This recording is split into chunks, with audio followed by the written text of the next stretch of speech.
شروع اللہ کا نام لے کر جو بڑا مہربان نہایت رحم والا ہے۔ جو چیز آسمانوں میں ہے اور جو چیز زمین میں ہے سب اللہ کی تسبیح کرتی ہے۔ جو بادشاہ حقیقی ہے، پاک ہے، زبردست ہے، حکمت والا ہے۔ وہی تو ہے جس نے ان پڑھوں میں انہی میں سے ایک پیغمبر بھیجے جو ان کے سامنے اس کی آیتیں پڑھتے اور ان کو پاک کرتے اور انہیں کتاب و حکمت کی تعلیم دیتے ہیں۔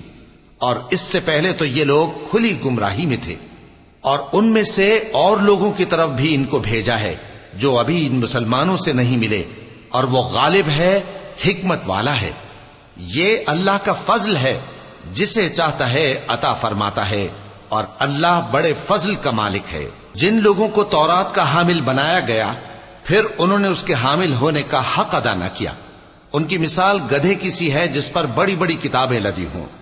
جو لوگ اللہ کی آیتوں کی تکذیب کرتے ہیں ان کی مثال بری ہے، اور اللہ ظالم لوگوں کو ہدایت نہیں دیتا۔ کہہ دو کہ اے یہود، اگر تم کو یہ دعویٰ ہو کہ تم ہی اللہ کے دوست ہو اور دوسرے لوگ نہیں، تو اگر تم سچے ہو تو ذرا موت کی آرزو تو کرو۔ اور یہ لوگ ان اعمال کے سبب جو یہ کر چکے ہیں ہرگز اس کی آرزو نہیں کریں گے، اور اللہ ظالموں سے خوب واقف ہے۔